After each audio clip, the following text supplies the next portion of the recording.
A kiss that shattered silence.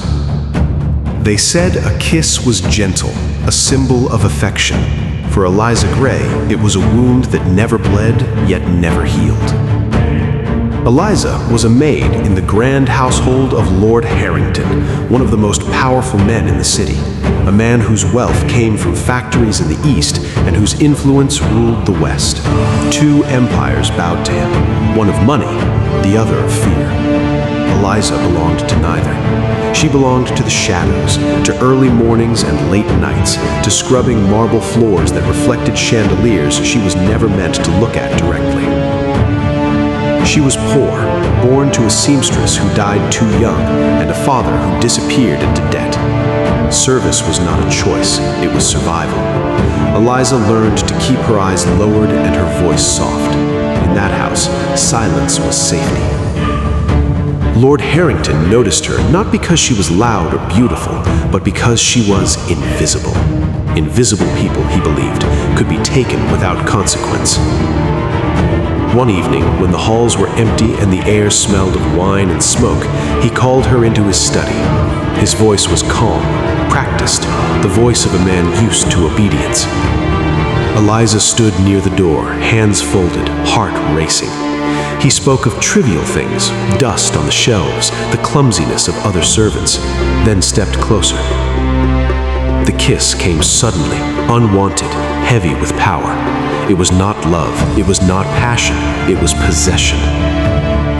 Eliza froze. In that moment, she understood how a single act could strip a person of dignity. She did not scream, she did not fight, she simply endured, because the world had taught her that poor girls who resist powerful men disappear quietly. When he stepped away, displeased but unchallenged, he waved her off like a dismissed thought. "Go," he said, as if nothing had happened. But everything had happened. That night, Eliza washed her face until her skin burned, as if water could erase the shame she never asked for. She wanted to tell someone, but the house was full of locked doors and deaf ears. Lord Harrington was respected in society, donor to churches, guest of kings. She was just a maid. Two empires, one society. In that society, truth bent before power. Days passed.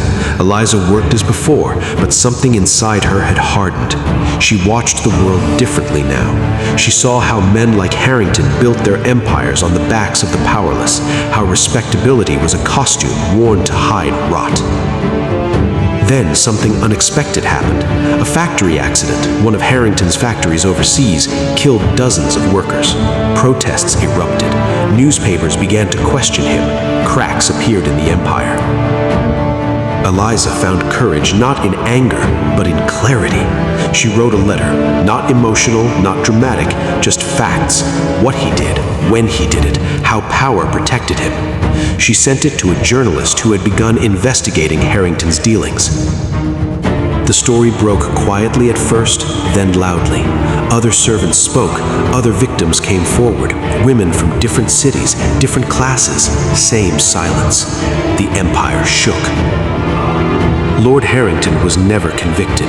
Men like him rarely are, but he was ruined. Invitations stopped, contracts vanished. His name became a warning.